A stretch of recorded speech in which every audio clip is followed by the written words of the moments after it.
Welcome to the second of our four-part series on the COVID-19 vaccine. My name is Melissa Hogan, and I am the Dean of the College of Science, Health, and Pharmacy here at Roosevelt University. In each session, we discuss a different aspect of the COVID-19 vaccine. Last week's session with Dr. Robert Sizer was entitled From Trials to Vials. Next week, on February 24th, we'll be joined by special guest Dr. Tamara Marshall, who will discuss how the COVID-19 pandemic has disproportionately impacted communities of color. Our final session will take place on March 3rd with Dr. Jason Allegro, who will share his experience as an infectious disease pharmacist caring for patients in the COVID-19 pandemic. All of the sessions will be streamed live from noon to 1 and will also be available on the Roosevelt University and Justice for All podcast, which can be found on the RU website and wherever you listen to podcasts. During our live broadcast today, you'll have the opportunity to ask questions. Feel free to type them into the chat, and we'll save time at the end to address them. I would now like to introduce today's guest, Dr. Bedrija Nikocevic, who will discuss many of the common myths and misconceptions around the COVID-19 vaccine. Dr. Nikocevic earned her Doctor of Pharmacy degree at the University of Illinois at Chicago in 2008. Upon graduation, she worked as a staff pharmacist and a pharmacy manager in a community pharmacy for 8 years. Then, in 2016, she transitioned to teaching at Roosevelt University College of Pharmacy, where she currently serves at the rank of Assistant Professor of Clinical Sciences, and where her teaching is focused on pharmacy law and the practical knowledge and skills needed to be an effective pharmacist. Dr. Nikocevic is passionate about service to Roosevelt, her community, and the profession of pharmacy. She currently serves as chair of Roosevelt University's Faculty Issues Committee, board president of the Bosnian-Herzegovinian American Community Center, and chair of the Illinois Pharmacists Association Professional Affairs Committee. In 2016, Dr. Nikocevic was appointed to serve on the Illinois Healthcare and Family Services Drug Utilization Review Board. Finally, Dr. Nikocevic also works as an ambulatory care clinical pharmacist at the Diabetes and Endocrinology Center for Excellence at Holy Cross Hospital on Chicago's South Side. Dr. Nikocevic, thank you for joining us today. I know that people are anxious to understand more about the COVID-19 vaccine and that you have a lot of information to discuss with us. But before I start, I want to ask you to tell the audience a little bit more about yourself and your role in the COVID-19 vaccine mass immunization effort. Can you tell us what you've been doing at Mount Sinai Hospital?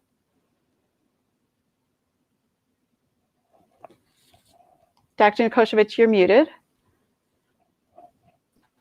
Sorry about that. First of all, thank you very much for having me here today. It's certainly a pleasure being here with you and our listeners. As a pharmacist whose primary practice experience comes from community pharmacy, I was always used to being there for my patients and helping them navigate any health challenges they might encounter. And immunizations always played an important role in providing this care to my patients. When COVID-19 vaccines became available, I offered to help with the efforts to administer these vaccines. And these efforts included mixing and administering the vaccines, as well as providing counseling regarding adverse effects and addressing patient concerns regarding indications and interactions. So what does it feel like to be part of the immunization effort?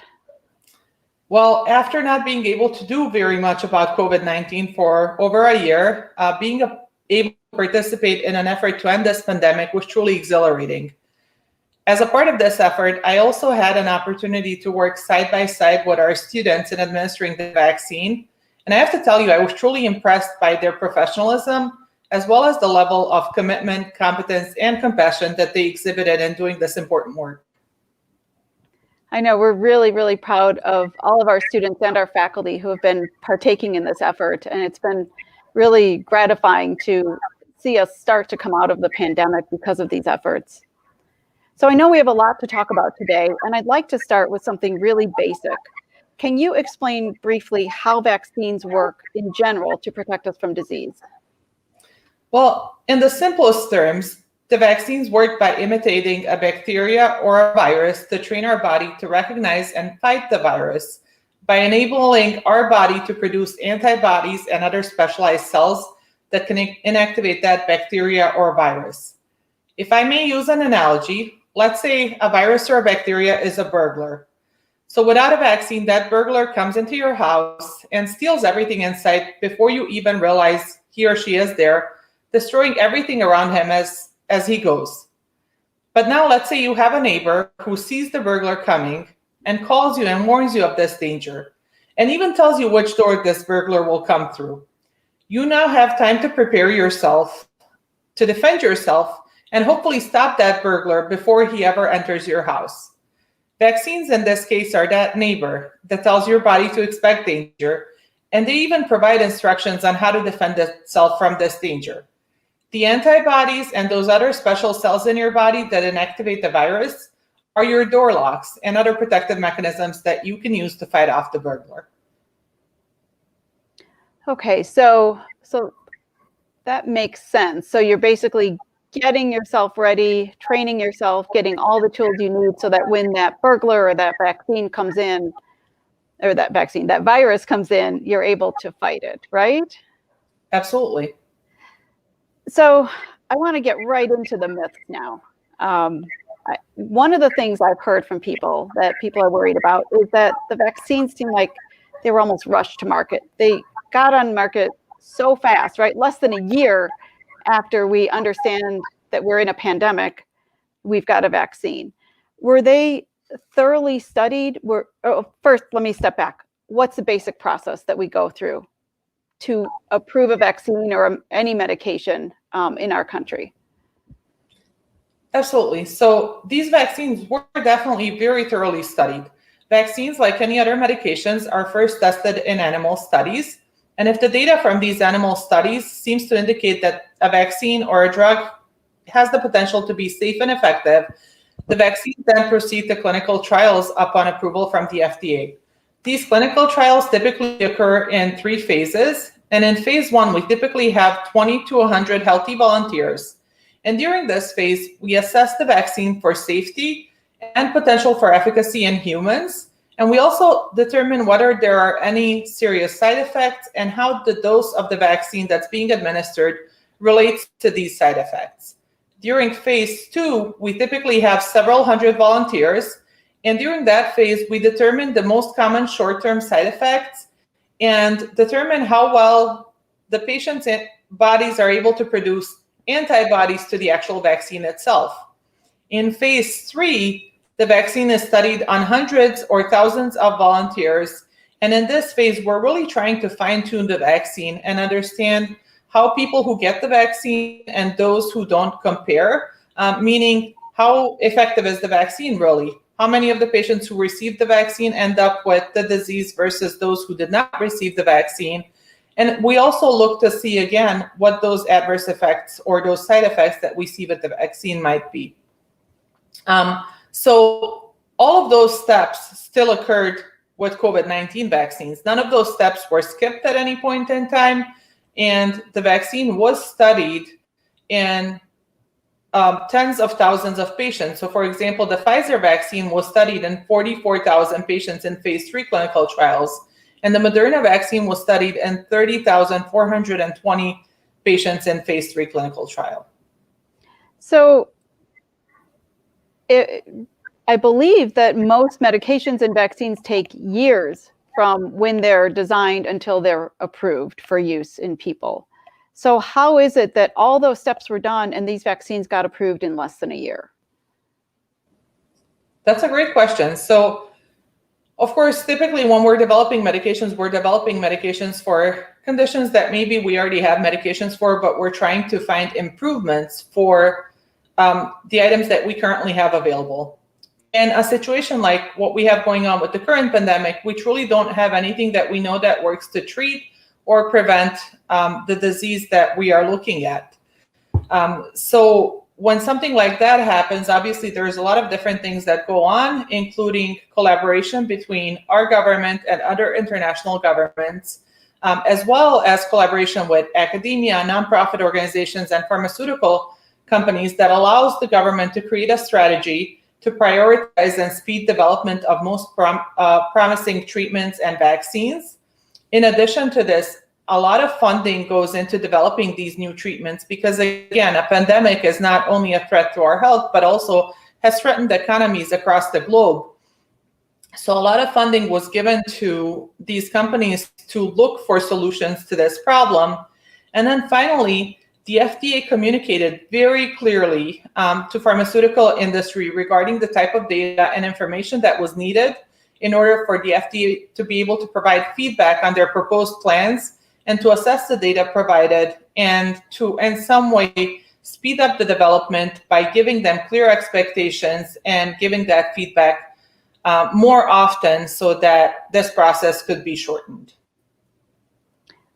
So there was money given, money to support the development. There was cooperation with pharmaceutical companies, with international organizations, and then there was clarity and expectations and what data, how the studies need to be designed so that they could get approved. Is that essentially what happened? We sort of all the pieces came together in a way that they don't normally come together? Absolutely. And if you think about FDA as a government organization, they typically meet very rarely compared to many other committees that meet way more often. So in this case, when we have a pandemic going on, the FDA actually met more often in order to evaluate this data and made sure that this feedback was provided in a timely manner so that the manufacturers could fine-tune their studies, but also provide the data that was requested in a more timely manner as well. So that makes sense. So it's not by happenstance. It was a concerted, funded effort where everybody worked really hard to get these to market. Just one more question about the approval that I hope you can clear up. So I understand the two vaccines that we have now, Pfizer and Moderna, are approved under emergency use authorization.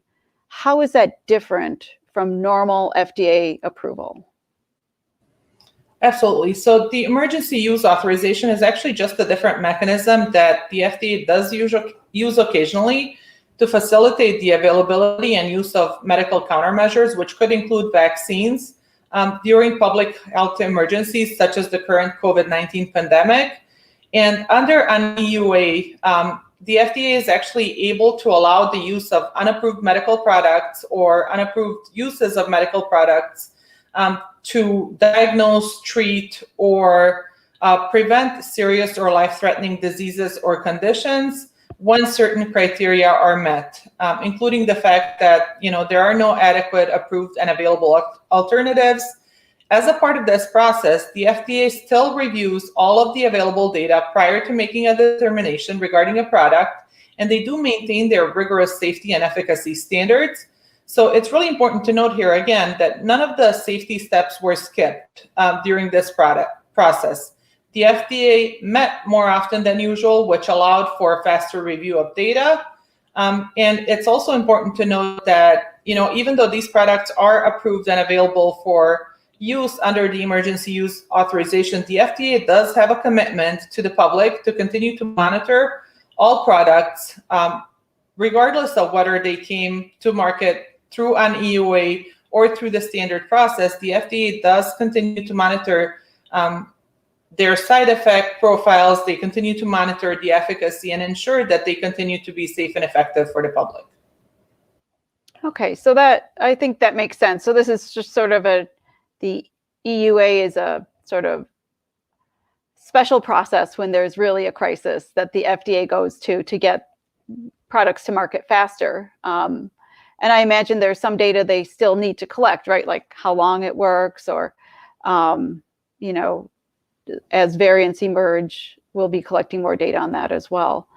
I want to talk now about the two vaccines that are available, the Pfizer and Moderna vaccines. And these medications have been available since December and are being administered to millions of people across the country.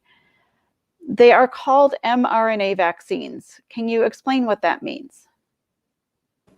Absolutely. And I'm going to refer to one of my slides here really quickly to sort of illustrate that for those that are attending today. And I will describe those slides as well as I can for those that will be listening to the podcast.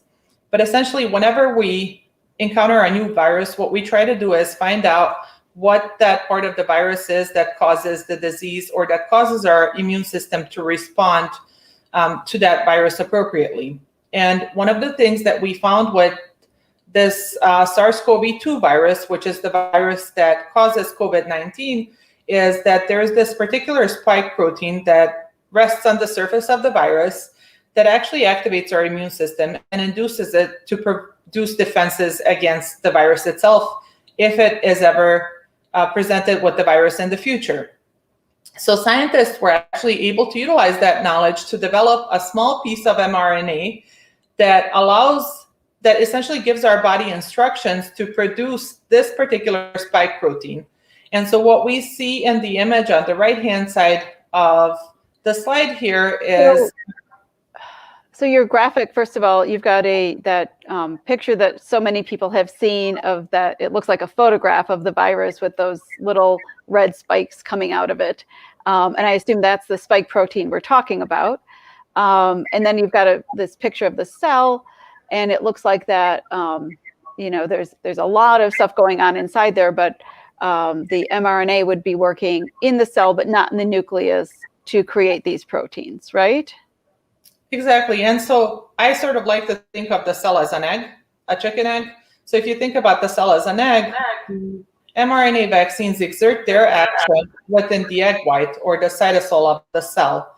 Our DNA, the human DNA, is actually stored within the egg yolk or the nucleus of the cell. So the mRNA vaccines never actually entered the nucleus or the egg yolk. Instead, the mRNA is brought into the egg white or the cytosol, where it uses the existing machinery within our bodies to produce this spike protein, which then enables our body to create an immune response to the virus if it ever encounters it in the future. So one thing I've heard a few people ask is whether or not that mRNA can actually change someone's DNA if they get the vaccine. So actually it cannot, for several reasons. One, the mRNA never enters the nucleus, which is where our DNA is stored. And the other is our body has the machinery to create mRNA from DNA, but it does not have the machinery that would allow the reverse process to occur. That is not something that is actually endogenous that exists within our body. Okay, so it's basically physically impossible for, even if something goes wrong, and someone has an adverse effect, it could not possibly be that mRNA slips into the nucleus and changes the DNA. There is no way for our body to take mRNA and create DNA out of it. No. Okay, that's reassuring. So both vaccines are called mRNA vaccines, so they essentially work the same way. Is there any difference between them, though? So in terms of the differences, there might be some minor structural differences. There's certainly a difference in the protections that are used to bring mRNA into the body. mRNA itself is actually very unstable. So to bring it into the body, both of these vaccines use a lipid layer, but those are minor differences. Where we do see the difference is sort of the recommended age ranges, the dosing intervals for these vaccines. So in comparing the two, one of the things that I would like to note is that the Pfizer vaccine is approved for patients 16 years of age and older, whereas the Moderna vaccine, as of right now, is approved for patients 18 years of age and older. And then the Pfizer vaccine is administered with an interval of 21 days between the doses, whereas the Moderna vaccine is administered with an interval of 28 days between the doses. And then there are some minor differences in adverse effects. While many of the adverse effects are actually very similar, some of them are more common with the Moderna vaccine. So with both of the vaccines, we do see injection site pain, maybe some headache, fatigue, muscle or joint pain, and fever or chills. We do often see with Moderna vaccine some swelling in the axillary area, so under the armpits, as well as potentially some tenderness. So that's sort of the major difference between them. In terms of efficacy, the Pfizer and Moderna vaccines have similar efficacy. So the Pfizer vaccine Pfizer vaccine's effectiveness is about 95%, whereas Moderna's is 94.1% 2 weeks after the second dose. And those are sort of the major similarities and differences between those two. Okay, thanks. I just want to clear up a couple things. The age difference, is it Pfizer is 16 and older, Moderna is 18 and older? Is that a result of a difference or just in terms of how they were studied? Is Pfizer more safe for younger people? We don't know that yet. We don't have data in younger people. This is just a difference that came out of the clinical trials in terms of the patients that were included in those studies. So Pfizer vaccine included patients 16 years of age and older. Moderna's included patients 18 years of age and older. And so the approvals reflect that difference in the types of patients that were included in the study.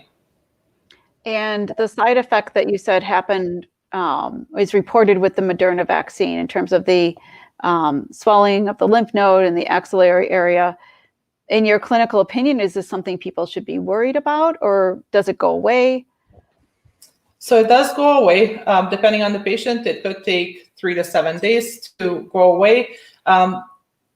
One of the concerns that was brought up with this particular side effect is that some patients could also actually develop lymph node swelling.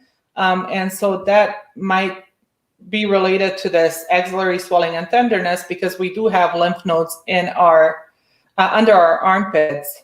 So one of the concerns that was brought up is that for women who might have a breast exam during the period of time after receiving the vaccine, they may develop concerns of potentially having breast cancer, because this lymph node swelling can look similar to a breast cancer mass when they go in for this exam. However, this swelling does go down within 3 to 7 days after receiving the vaccine and is nothing to be concerned about. Okay, so I could see that that could be scary. So, and it seems like it would be a good thing to know, right? So if it were cancer, it's not going to go away, right? Absolutely. And so as soon as this was noticed, we started telling patients, we started asking patients about appointments for other studies or other doctor's appointments coming up, their mammogram schedules, and just notifying them, this is something that might occur. It's nothing to be concerned about. It will resolve on its own within 3 to 7 days. So I'm going to ask you the same question that I asked Dr. Pfizer last week. Should someone try to get Moderna or Pfizer? Are they similar enough that it really doesn't matter, or should you be, checking out which type of vaccine is being offered at different locations? Honestly, with the limited availability of vaccines right now, you should just get whatever vaccine is available to you. The end result of both of these vaccines is the same. You will be protected against COVID-19. So as long as you can achieve that end result, whichever one of those vaccines you receive is perfectly fine. Okay, thank you. We're going to go more into details about these vaccines. I've heard concerns about aborted fetal cells. Are those used in these vaccines? No, they are not. And if we could actually pull up slide 2, that lists all of the ingredients in those vaccines. And if we take a look at those ingredients, what we essentially see is the mRNA, which is obviously the active part of both of these vaccines. But then we also have some lipids, which serve as protection and transportation for the vaccine. We see that there are some electrolytes to sort of help keep the mRNA stable. And then there are some buffers that help maintain that acid-base ratio. So neither one of these vaccines contains aborted fetal cells. However, both the Pfizer and Moderna vaccines did perform confirmation tests to ensure that these vaccines work using fetal cell lines.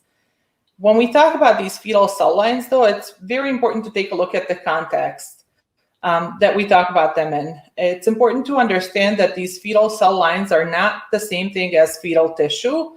These are cells that grow in a laboratory, and they descend from cells that were taken from elective abortions in the 1970s and 1980s. Those individual cells that were taken back in 1970s and 1980s have since multiplied into many new cells over the past 4 or 5 decades, which is how we got these fetal cell lines. And these current fetal cell lines are actually thousands of generations removed from the original fetal tissue. Okay, so let's talk about other ingredients. I know with some vaccines, there's concern about eggs, and people who are allergic to eggs can't get certain vaccines. Is there any egg products or egg proteins in these cells? I'm looking at this list of ingredients, and there's a lot of words here. If you could just break it down for us, whether or not they contain eggs or other things like that. So neither of these vaccines contain eggs, so that should not be concerning for patients who have an egg allergy. However, they do contain polyethylene glycol, which is an ingredient commonly found in Miralax, which is a medication that can be used for constipation. And patients who have had an allergic reaction to polyethylene glycol, so to Miralax, or really any colonoscopy prep, should notify the immunizer before getting the vaccine. If that allergic reaction was severe enough, that may be a person that may not be a good candidate for this particular vaccine. Okay, so people who are allergic to polyethylene glycol or anything related to preparation for a colonoscopy should probably check with their doctor and find out if they should get the vaccine? Absolutely. Okay. One more question about animal products. Is there anything in here that a vegan would not want to get? I actually double checked this 5 times because I am not vegan myself, but I like to try and make sure that the information I'm providing is as accurate as it can be. And PETA actually just recently released a statement confirming that vaccines made by Pfizer BioNTech, Oxford, AstraZeneca, and Moderna do not contain any animal-derived ingredients. Okay, so they're vegan friendly. Yes, they are. Awesome. One last question, and then I'll stop asking about the ingredients. What about microchips? What's the story behind that concern, and is there any truth to it? So there is actually a twofold basis for this theory. Many years ago, Bill and Melinda Gates actually awarded grants to researchers to find better ways to keep track of people who are vaccinated.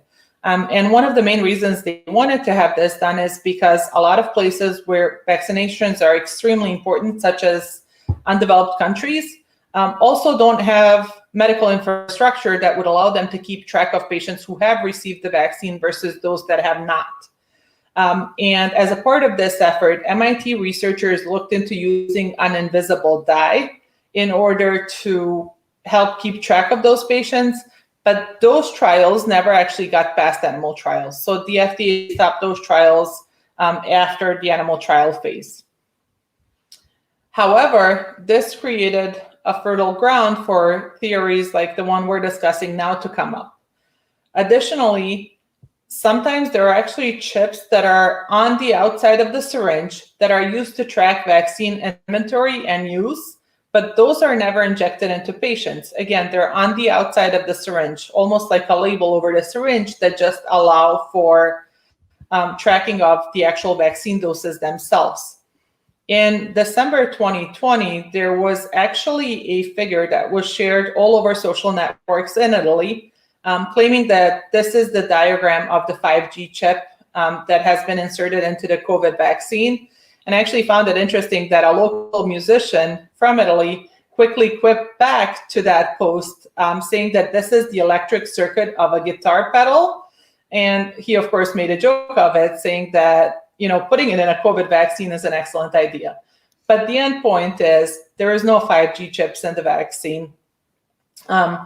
This is a theory that stemmed from research that had happened in the past. That research never came to fruition, and of course, the FDA would make sure that if there was a chip, at least patients were notified of it. Okay, so that's really interesting because I never knew where sort of the concern came from. I guess everything starts with some piece of truth that then can be misinterpreted or create skepticism. But it sounds like these vaccines do not contain a microchip and won't be used to track people. So one last question for now about the mRNA vaccines. And this is probably the most common concern that I've heard from people. Can mRNA vaccines cause infertility? So again, if you don't mind, I'll start with where this is coming from, and then I'll talk about the actual information from the authorities out there. But the reason for this theory is because there might be a possible similarity between a protein called Synctin-1 and the SARS-CoV-2 spike protein that I mentioned earlier. This protein, the Synctin-1, is actually responsible for the formation of the placenta in pregnant females. And the concern sort of from the pro side is that having antibodies made to SARS-CoV-2 spike protein could also affect Synctin-1, therefore impacting the formation of the placenta. But as I was reading through all of this data, one of the scientists actually explained it as having two people that have a phone number that has the digit 9 in it, okay? If you were to dial one person's number, would you be able to actually reach the other person on it?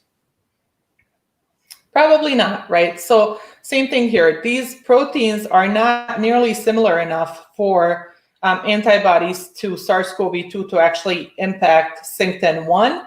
And the American Society for Reproductive Medicine actually recently released a statement saying that because COVID-19 mRNA vaccines are not composed of the live virus, they are not thought to cause an increased risk of infertility, any sort of a pregnancy loss, stillbirth, or any congenital abnormalities. Okay, so again, just like the microchip theory or concern, there was a real concern about similarities in protein, but when you look at it, they're not similar enough to cause any sort of problem. So even if we're making antibodies to the spike protein, we're not going to be making antibodies to that placenta forming protein. Absolutely. Okay. Is the vaccine safe in pregnant women? So that is one of those questions that we don't have a clear answer to yet. And the reason for that is because pregnant women are typically not included in studies in clinical trials for vaccines or any other product in the initial phases. So until we have that data from clinical trials and additional studies, what we do know is that there are limited data currently available from animal development and reproductive toxicity studies, and none of those indicated any concerns with either the Pfizer BioNTech or the Moderna COVID-19 vaccines. There are studies that are planned in patients who are pregnant, but there are also patients who became pregnant during the clinical trials that were conducted, whether accidental or likely accidental, and those patients did not have any adverse outcomes as far as we know thus far. One of the things that we typically recommend to our pregnant patients is to discuss with their doctor and their OBGYN before receiving the vaccine to discuss their risks, their benefits, and go from there. Okay, so the data that we have so far says it's probably safe, but we don't have definitive data because we just haven't done that research yet.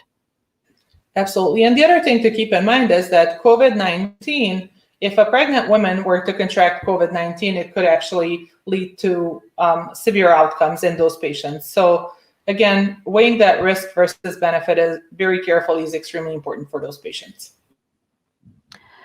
So we're going to talk more generally about the vaccine. I've heard some people say that they don't need to get it because they won't get very sick if they do, even if they do catch COVID-19. So can you talk for a minute about how COVID-19 is different from a cold or the flu? So I think one of the reasons this theory is still out there is because we do know that there are coronaviruses out there.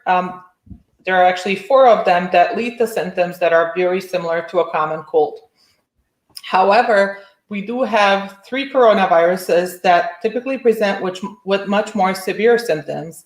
And those specifically are the SARS-CoV, which was the virus that caused SARS, the MERS-CoV, which is the virus that caused MERS, and then, of course, the current SARS-CoV-2 virus that we're dealing with that causes COVID-19. The signs and symptoms that we see in these patients are oftentimes very similar to those of patients who might present with a cold or a flu, including things like a dry cough, fatigue, fever, and other symptoms that might be more rare, such as body aches or chills.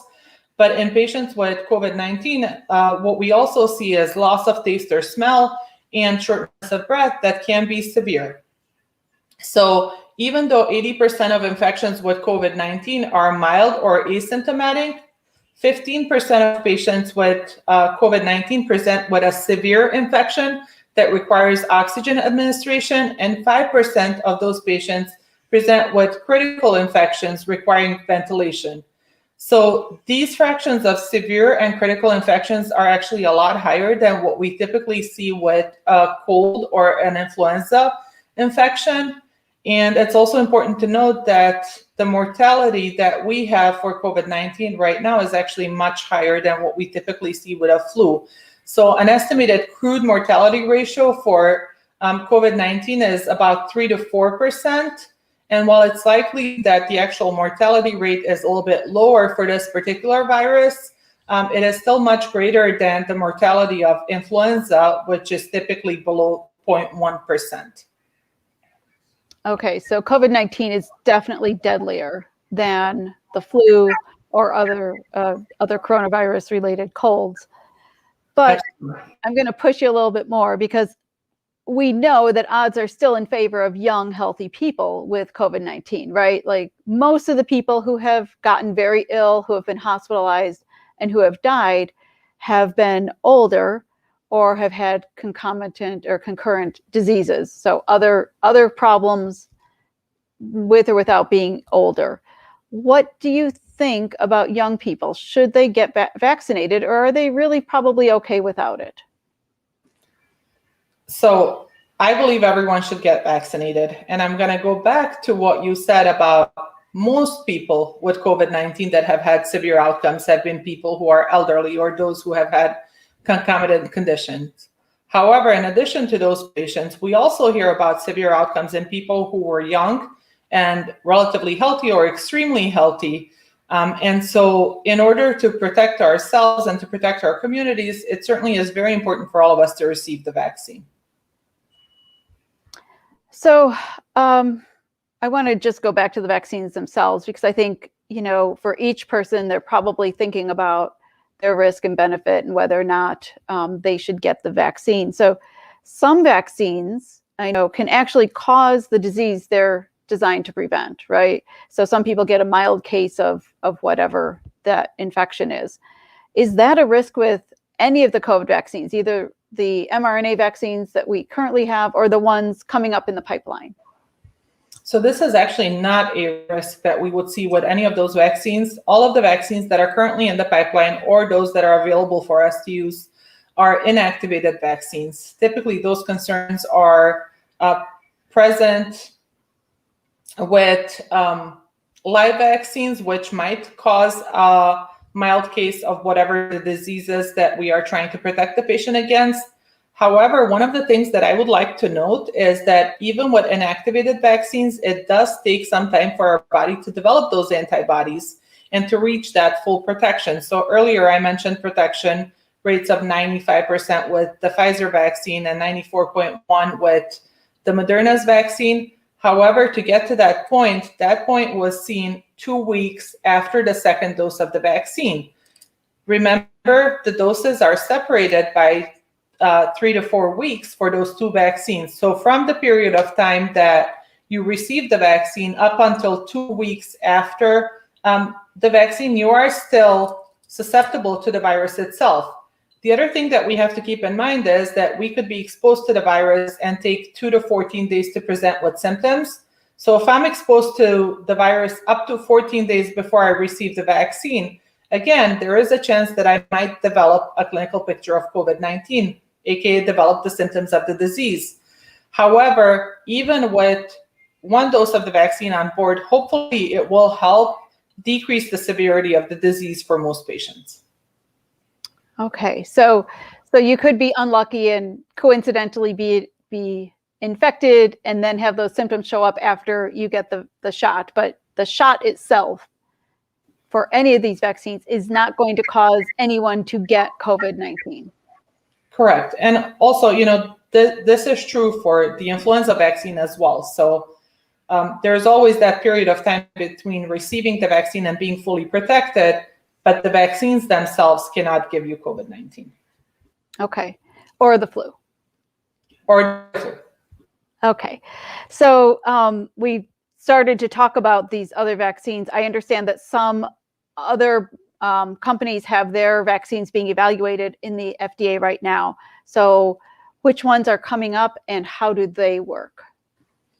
So we have 3 more vaccines that are actually in phase 3 clinical trials right now. Some of them have released some preliminary data that hasn't been peer reviewed yet, but essentially it's the AstraZeneca, Johnson & Johnson, and the Novavax vaccines. The AstraZeneca and Johnson & Johnson both use DNA strands wrapped in an animal adenovirus that helps it come into the body. So instead of using a lipid layer to wrap their DNA strands, they're just using a different virus that comes from an animal to do that. The reason this technology is being used is because DNA is less fragile than RNA, so it actually allows for easier storage of those vaccines. Their vaccines, we expect that they will be able to be stored in a refrigerator, unlike Pfizer's vaccine that has to be stored in super cold freezers. So that's sort of one of the advantages of that particular vaccine. With the Novavax vaccine, they essentially use a protein that causes this spike protein for SARS-CoV-2 to be produced as well. So ultimately, all of them have the same end effect. They produce the spike protein for SARS-CoV-2, which activates our immune system and allows for production of antibodies and other cells that can defend us from the virus in the future. So when we compare what we have out now and what's coming, is there any difference in terms of safety? Is there a difference in terms of effectiveness? Should people, again, try to get one versus the other, or hold out until one of the new ones comes out? So the data that we have so far from AstraZeneca and Johnson & Johnson, and a lot of it is preliminary data, does indicate an efficacy of between 63 to 76% for these vaccines, depending on the time that the efficacy is checked, et cetera, et cetera. Again, my personal opinion is we should not wait for a vaccine that we feel might be better. All of these vaccines ultimately will lead to the same endpoint. Some might be a little bit more effective, some might be a little bit less effective, but ultimately they will help us protect ourselves against COVID. Okay, so last question, one of my last questions. Will these vaccines work against the new variants? What do we know about that so far? So what we know so far is that for the most part, the Pfizer and Moderna vaccines are still effective against the variants, though efficacy against variants does appear to be slightly decreased. The AstraZeneca vaccine had minimal efficacy in mild to moderate COVID-19 cases, specifically due to the African variant, as it's commonly referred to. But it is likely still going to be highly effective against more severe cases of COVID-19, even with that particular variant. Okay, so basically they're still working. They may not work quite as well, but what we know so far is that they're still at least preventing severe disease pretty effectively. Yes. Okay. So I think you've addressed a lot of questions that people have about these new vaccines. I have one more question before we go to the audience questions. How many people do we need to have immunized for COVID-19 to go away? That's a great question, and not one I have a straight answer to. So I actually double checked with the CDC information that was recently released. And we don't know what that number is, what the percentage of people that we need to immunize is in order to achieve what we commonly refer to as herd immunity to COVID-19. We know that in the past, that number has been anywhere between 70% for polio vaccine and 95% for some of the other vaccines for vaccine preventable diseases. So most people are averaging that number to be someplace at 85%, at 80% of the population needing to be immunized in order for us to be protected. That's a lot of people. It's So right. if we aren't able to reach that threshold, is there any benefit to a young and healthy person getting the vaccine, or should they just throw up their hands and skip it? Because again, their odds are better if they do contract the disease. Yep. Unfortunately, there's no certainties with COVID, right? So I would still highly recommend that everyone receive the vaccine, because every person that receives the vaccine brings us so much closer to that goal. But also keep in mind that even without contributing to that goal, you're protecting yourself. So again, COVID doesn't choose, and we don't know how it chooses those that end up with a more severe case versus those that end up with a less severe case. So anything that you can do to protect yourself during this period of time is absolutely something that I would recommend. And vaccine is certainly one of the tools that we can use to help protect ourselves at this time. Awesome. Thank you, Dr. Nikocevic.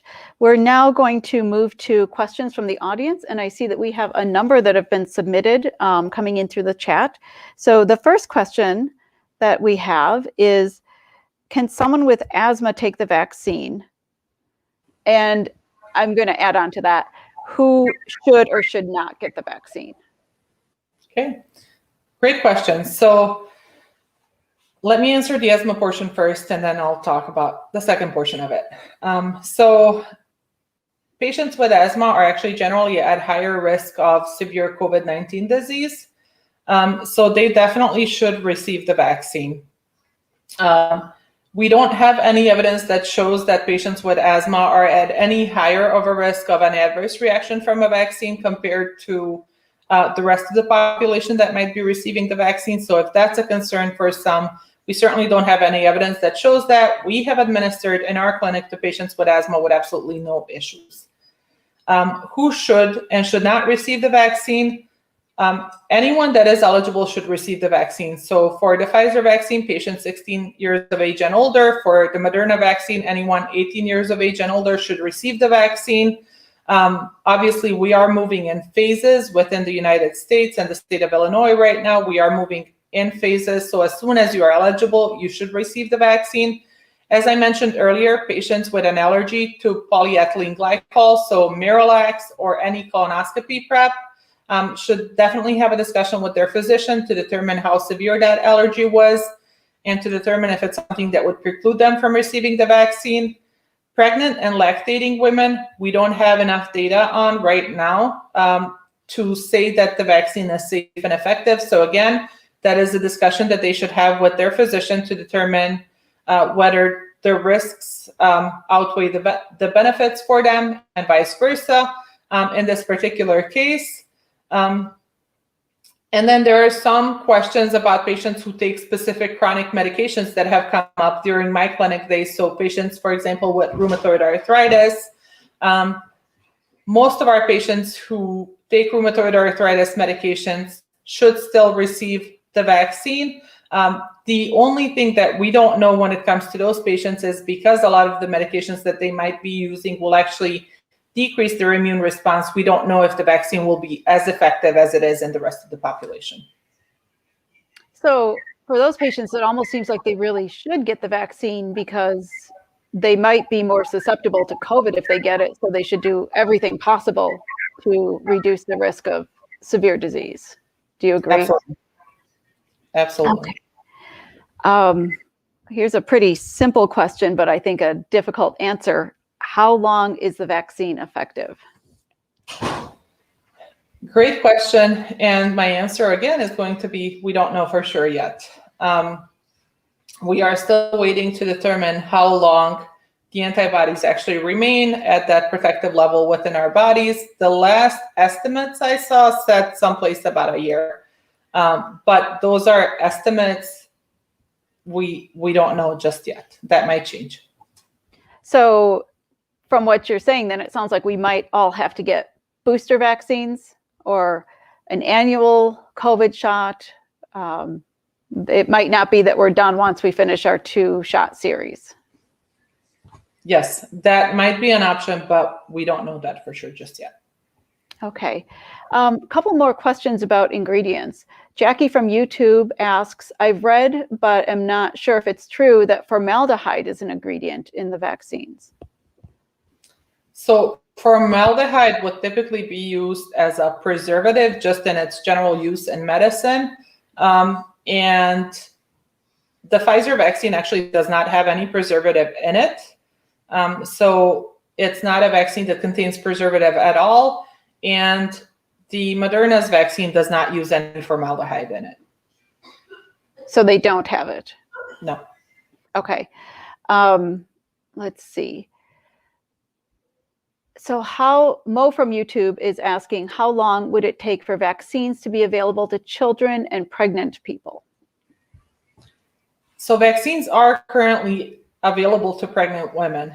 Pregnant women are able to get the vaccine. Again, we do recommend that they consult with their physician prior to receiving it. As far as children go, studies are still ongoing in children. So until those studies are completed and we have more data, the vaccine will not be available to children. However, it is encouraging that I believe Moderna recently started studies in children 6 years of age and older. So we're expecting to see that data hopefully very soon and be able to make some decisions based on that. Okay. So Mo from YouTube is asking, for those who are allergic to the vaccines, what alternatives do they have to be protected? Just the masks and social distancing? Is there anything else that they can do? So as of right now, masks and social distancing, as well as washing your hands regularly, is going to be the best protection that we can offer. Unfortunately, we don't have other options at this point in time. However, patients that do have a severe allergy to polyethylene glycol may be able to receive some of the vaccines that are currently in the pipeline, depending on what the ingredients in those are. So stay tuned. Okay, so they'll use masks and social distancing for now and hope that one of the other vaccines will meet their needs. Angelica from YouTube is asking, is the vaccine safe for cancer treatments if they're currently receiving treatment? So the vaccine is safe. Again, it's an inactivated vaccine. So inactivated vaccines cannot harm a patient just because they don't have an immune system. The one concern with a cancer patient who is currently receiving treatment would be that they may not be able to mount an immune response. So there are specific numbers that we look at in terms of white blood cells that the patient has to have in their body in order to be able to respond to a vaccine appropriately. And if the patient doesn't have that particular amount in their body, they may not be able to produce the antibodies that they need in order to protect themselves from the disease. So it is safe, but it may not necessarily be as effective. So would you say that a cancer patient undergoing treatment should consult their physician as whether or not they should get the vaccine? Okay. Absolutely, because there are different types of treatments that are used.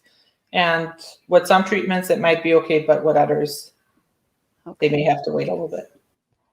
So Pam from YouTube is asking, if the vaccine effectiveness depends on an initial inflammatory response, should vaccine recipients avoid ibuprofen when they get the vaccine?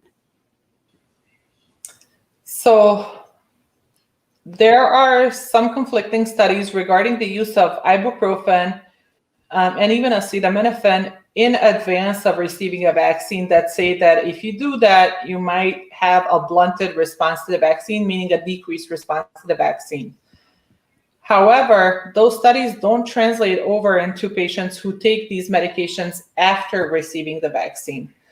So what we typically recommend to patients is do not pre-medicate, meaning do not take these medications before you receive the vaccine. However, if you do develop adverse effects, so if you develop a fever or a headache after receiving the vaccine, you can use acetaminophen or ibuprofen. Me personally, I prefer recommending acetaminophen because the studies seem to support acetaminophen a little bit more than ibuprofen, but you could do either or. Okay. And those medications, if someone were going to the pharmacy, brand name acetaminophen is Tylenol and ibuprofen is Advil or Motrin, correct? Yes. Okay. And so you prefer Tylenol, acetaminophen, but ibuprofen, Motrin is also probably fine. Yes. So there are several questions coming in about why the efficacy rates for the vaccines are so different, the Johnson & Johnson and the AstraZeneca, as opposed to Pfizer and Moderna. Can you talk a little bit more about that? I can, and I don't have a very good answer, again, because we don't have a very good understanding. But one of the theories behind this is that we've used adenovirus delivered vaccines in the past. So we've used adenoviruses as packaging for vaccines in the past. And one of the theories is that it is possible our body recognizes this adenovirus as soon as it enters, and it actually uses our immune system to destroy it. So that might be why we're not seeing as high of an efficacy with these particular vaccines as we are with the mRNA vaccine, which, you know, being a new technology or a newer technology sort of has some advantages, right? In terms of our body never having seen this before and not being able to actually react negatively to it before it's able to exert its action. So here's another question from YouTube. What is your response to someone who, you know, identifies as an anti-vaxxer? And really that's just a position where, you know, people are concerned about safety primarily, and they're worried about other ingredients that are used in the vaccines. So I have encountered several patients who maybe weren't designating themselves as anti-vaxxers, but who were extremely hesitant about the COVID-19 vaccine and concerned about the fact, you know, all the things that we just talked about today. My response is always to provide the facts and try to leave my personal feelings out of it. So I feel very strongly about vaccines. I feel they're beneficial. Obviously, I work a lot with vaccines, and I've seen the benefits that they can provide. But I try to leave that out of discussions with anti-vaxxers. I try to provide data. I try to provide information in a manner that hopefully makes them feel like I'm truly trying to provide education, as opposed to trying to belittle their thoughts or the way they process information. So, you know, I'll usually acknowledge their concerns and then ask if we can talk about, you know, how I see that portion of how I see that playing out in my terms, and try to provide additional education so that we can come to a consensus. I've actually successfully discussed the vaccine with 4 people at the clinic that I was working with who were there to assist with administering vaccines, but had their own hesitancies regarding the vaccine. And after, you know, a half-hour conversation, all of them agreed to receive it. Oh, that's great news. I've got another question about sort of contraindications for the vaccine. Pam asks, is there a special concern for patients on antiplatelet or anticoagulant medications? None at all. So these patients can come in and receive the vaccines. The only thing that we typically see with vaccines and patients who are on antiplatelet or anticoagulant medications is that they might bleed a little bit more at the site of injection. That's normal because their blood is thinner. But other than that, no concerns whatsoever. Okay, and one just came in from SB on YouTube saying that they've seen articles about people dying from the Pfizer vaccine. Do you know anything about this, and is this something that people should be concerned about? So I have seen so far one death, and I might have missed some of them, but I have seen one death that occurred after a person received a COVID vaccine. And I don't like saying from COVID vaccine, because just because things happened around the same time frame doesn't necessarily mean that they were caused by the vaccine. So the particular person that I saw died after receiving the Pfizer vaccine was a physician who died from a condition called ITP, idiopathic thrombocytopenia purpura. And that idiopathic part of that name really means that we don't know what the cause of it is.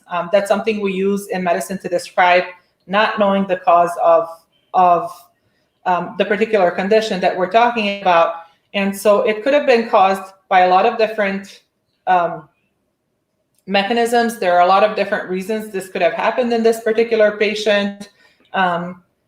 We don't have enough cases to say that it was caused by the vaccine at this point in time. So I would say there is no evidence that it was actually caused by the vaccine. Yes, it happened, and it's unfortunate that it happened. And of course, loss of life is always unfortunate, but we cannot say that it was necessarily directly caused by the vaccine. Okay.